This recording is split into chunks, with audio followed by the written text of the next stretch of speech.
Mesdames et messieurs, bienvenue sur Nord Bénin Web TV. Abonnez-vous à notre chaîne Nord Bénin Web TV, la première télévision numérique du Septentrion.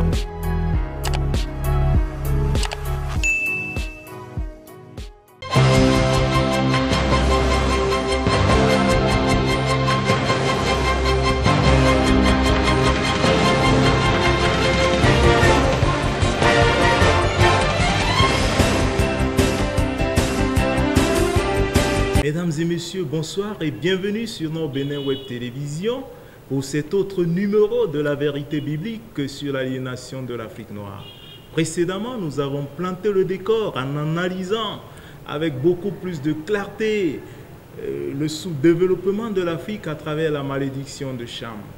Aujourd'hui, nous allons essayer d'analyser en profondeur le sort de l'Afrique. Depuis des siècles, un peuple gémit, se lamente, crie partout où il se trouve, que ce soit en Amérique, en Asie, dans les Caraïbes, il occupe le bas de l'échelle, ce sont les Noirs. L'étranger vient, s'épanouit, se développe et il commande. Qu'est-ce qui explique cet état de fait? À partir du texte d'Ésaïe 19, verset 22, nous allons vérifier et analyser donc le sort de l'Afrique. Qu'est-ce qui explique cet état de fait? Quelles sont les prophéties? Comment se manifeste-t-elle? Comment est-ce que la descendance de Cham doit se mobiliser, se préparer pour vivre cet état de choses? Avec le docteur David Agossou. Bonsoir, docteur. Bonsoir, monsieur le journaliste. Bien, dites-nous, docteur, quel est le sort de l'Afrique à partir des prophéties, à partir des saintes écritures? Qu'est-ce qui est prévu pour l'Afrique? Pour répondre à votre question, il n'y a nulle part où nous pouvons avoir une réponse juste si ce n'est pas dans la Bible. Depuis des siècles, les gens n'ont pas compris cette partie qui est écrite dans la Bible et qui concerne les Africains noirs, et qui est intitulée l'Égypte, quoi. Je crois que c'est parce que c'est dit Égypte que les gens n'ont pas compris. Ils prennent l'Égypte comme une ville virtuelle. Donc à partir de maintenant, de l'explication que nous allons donner ici, les gens doivent considérer l'Égypte dans la Bible et savoir que c'est le peuple de l'Afrique noire qu'on a appelé là l'Égypte. Donc pour bien comprendre, nous allons commencer par lire Ésaïe 19. Au premier verset, il dit, oracle sur l'Égypte. Voici l'Éternel est monté sur une nuée rapide. Il vient en Égypte. Et les idoles de l'Égypte tremblent devant lui. Et le cœur des Égyptiens tombe en défaillance. 2. J'armerai l'Égyptien contre l'Égyptien. Et l'on se battra frère contre frère, ami contre ami, ville contre ville, royaume contre royaume. Donc, si nous voyons cet armement que Dieu a donné à l'Africain pour se battre, quand nous regardons ce verset, nous devons voir qu'il ne sera pas aisé d'être en Afrique noire, puisque vous devez vous battre tout le temps. Et l'arme redoutable que Dieu a donnée à l'Africain pour se battre, parce que quand on dit j'armerai, on doit l'armer. C'est la sorcellerie qui a été introduite dans nos fétiches. À partir de ce moment, les fétiches qu'utilisait Pharaon pour être le plus fort sur la terre est devenu quelque chose pour la destruction. C'est propagé sur toute l'Afrique. C'est toute l'Afrique. Bon, après, sur l'évolution des familles. Donc, c'est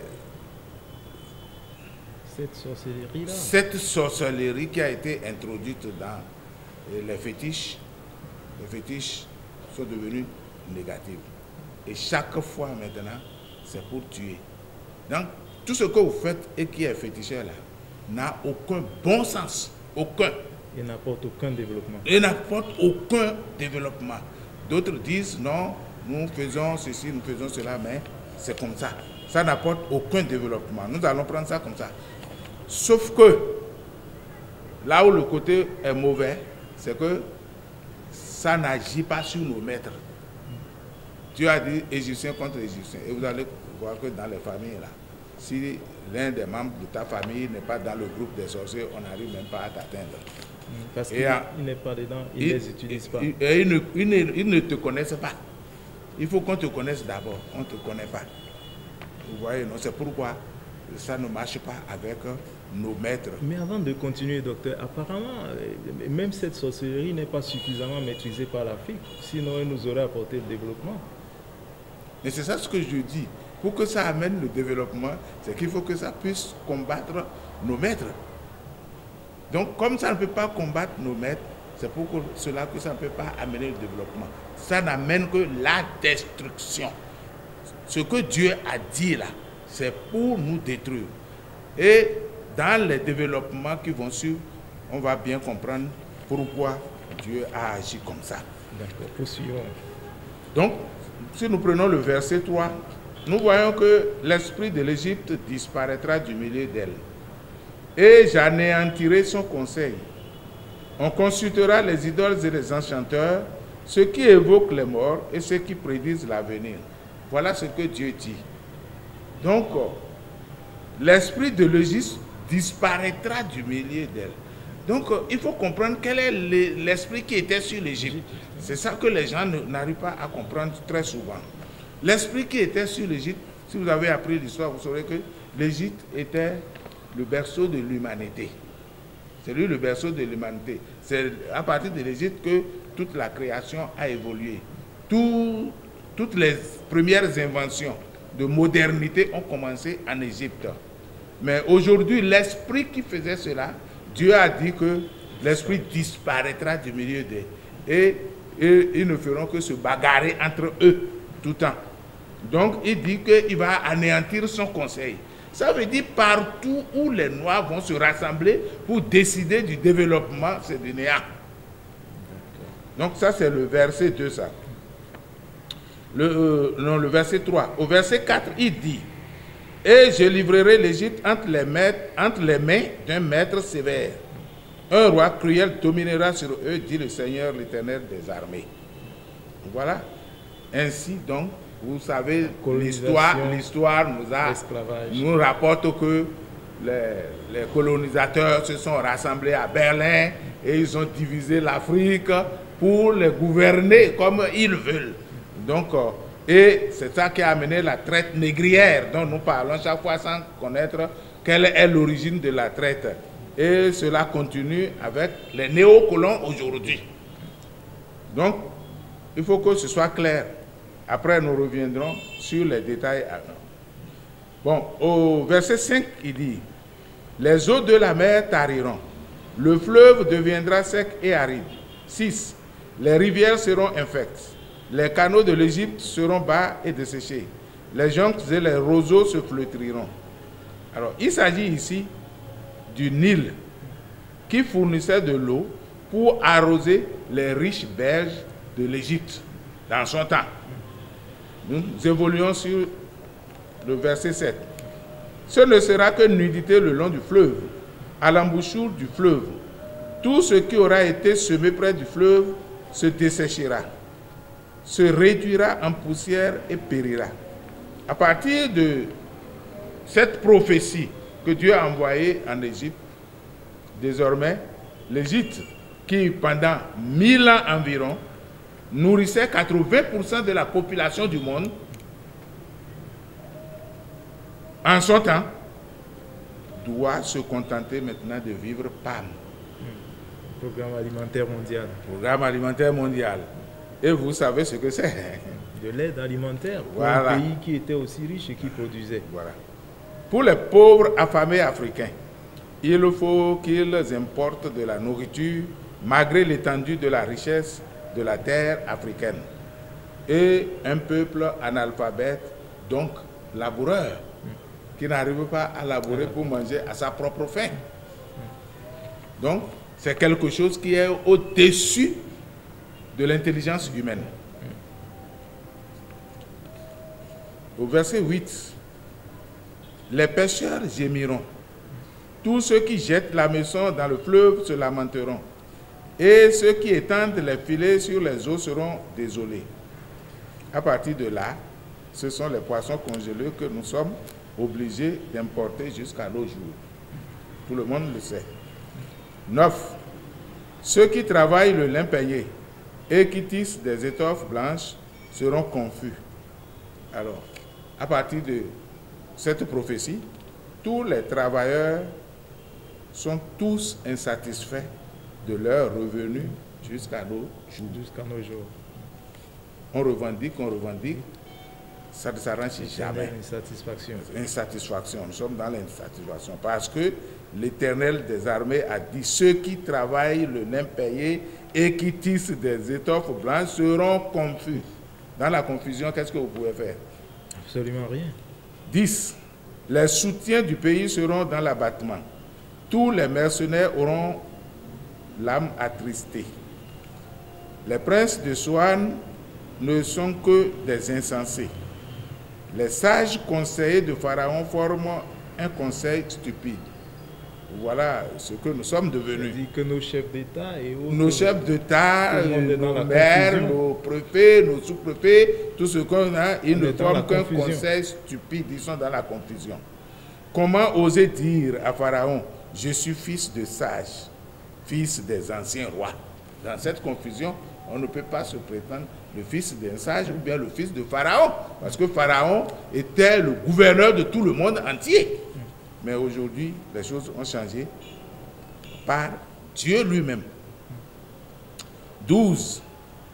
Où sont-ils donc tes sages? Qu'ils te fassent des révélations et qu'on apprenne ce que l'Éternel des armées a résolu contre l'Égypte. Vous voyez, depuis des siècles, personne, aucun sage n'est arrivé à nous lire ce texte qui est dans la Bible et qu'on nous a remis depuis longtemps. Nous transportons, nous adorons Dieu comme nous voulons, mais jamais on n'a pas compris ceci. 13. Les princes de Soan sont fous.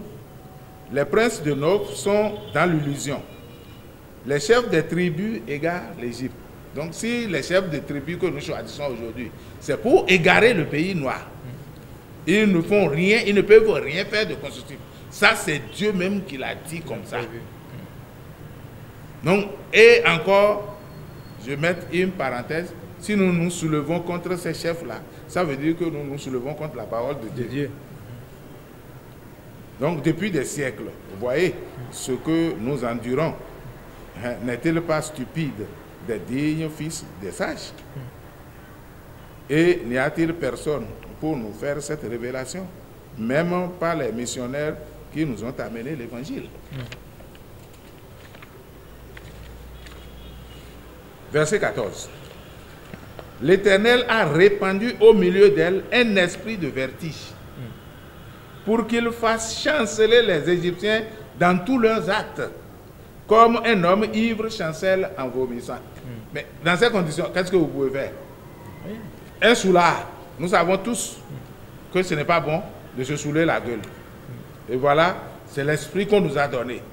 Et tout ce que nous faisons là, ça ne peut que refléter cela.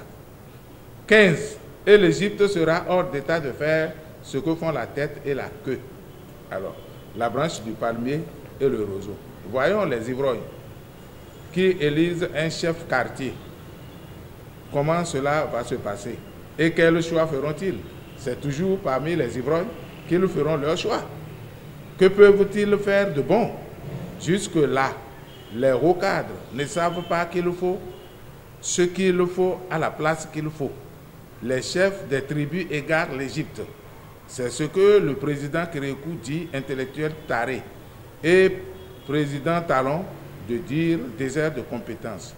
Comment peut-on vouloir cueillir des pommes sur un manguier parce que le manguier est grand? N'est-il pas de l'ivresse? 16. En ce jour, l'Égypte sera comme des femmes. Elle tremblera et aura peur en voyant s'agiter la main de l'Éternel des armées quand il la lèvera contre elle. 17. Et le pays de Juda sera pour l'Égypte un objet de foi. Dès qu'on lui en parlera, elle sera dans l'épouvante à cause de la résolution prise contre elle par l'Éternel des armées. Nous sommes bien comme des femmes. Et dès qu'il y a un petit problème entre nous, nous faisons toujours appel aux Blancs pour nous aider à le régler. Le problème. Les désirs de la femme se porteront toujours vers son mari. 18. En ce temps-là, il y aura 5 villes au pays d'Égypte qui parleront la langue de Canaan et qui jureront par l'Éternel des armées. L'une d'elles sera appelée ville de la destruction. Je fais appel à tous les prophètes qui nous écoutent maintenant, ou bien les gens de connaissance qui nous écoutent maintenant, les chercheurs, s'ils ont déjà identifié ces 5 villes, ils peuvent nous les faire connaître. Moi, je ne le sais pas encore. 19. En ce même temps, il y aura un autel au milieu du pays d'Égypte et sur la frontière un monument à l'Éternel. Alors, cet autel, nous l'avons déjà identifié depuis 2012, l'emplacement, avant même de connaître ces tests. C'est lequel hôtel? Nous avons choisi la ville de l'affranchissement. Et c'est laquelle? Et c'est à Bethel, dans Glazoué, là où Dieu m'a envoyé pour aller me faire la révélation. Donc, on n'avait pas connaissance de Ésaïe 19 là, mais on a cherché là où se fera l'affranchissement.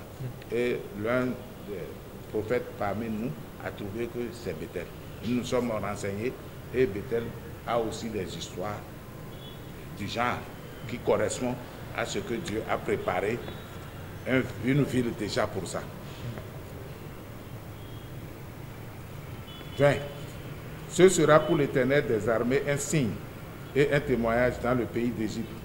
Ils crieront à l'Éternel à cause des oppresseurs, et il leur enverra un sauveur et un défenseur pour les délivrer. 21. Et l'Éternel sera connu des Égyptiens, et les Égyptiens connaîtront l'Éternel en ce jour-là. Ils feront des sacrifices, des offrandes, et ils feront des vœux à l'Éternel et les accompliront.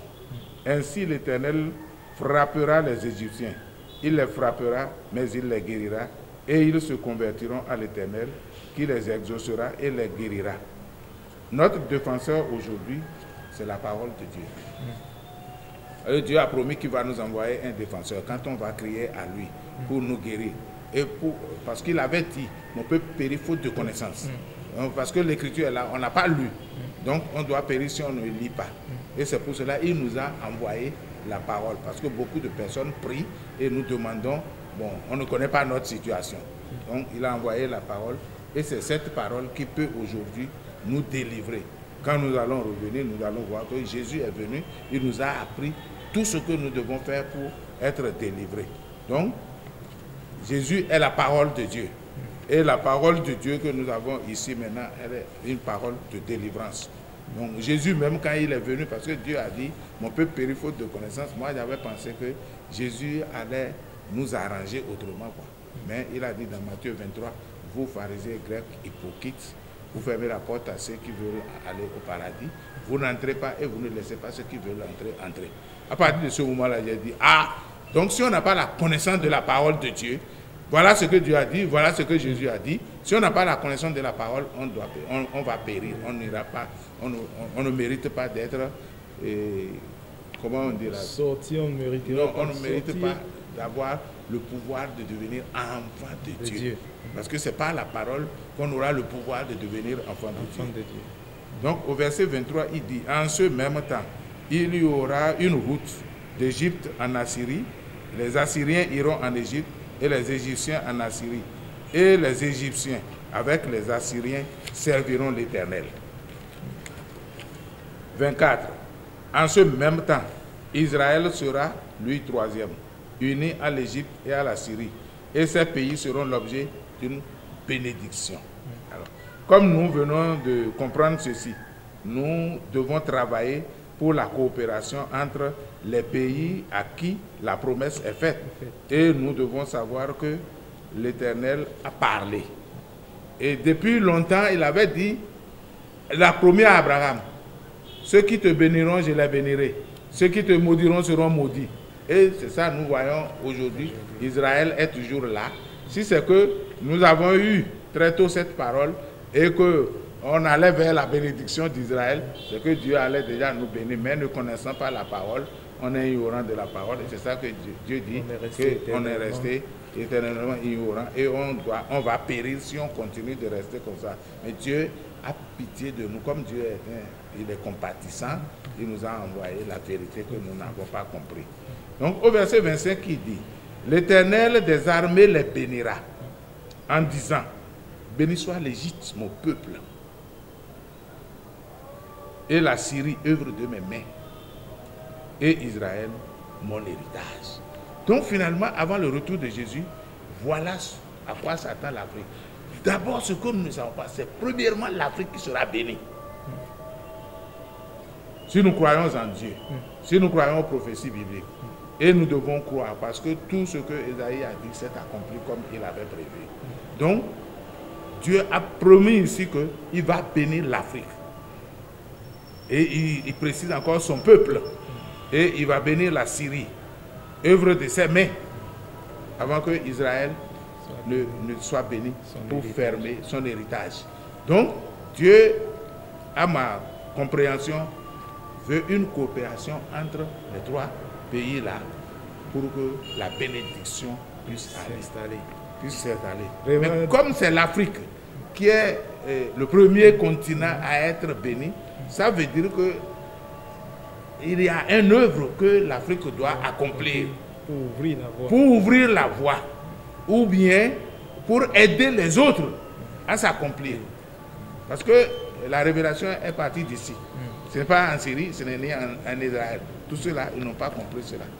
Donc, comme ça a commencé ici, nous avons un devoir vis-à-vis de Dieu à accomplir pour nous affranchir de la malédiction.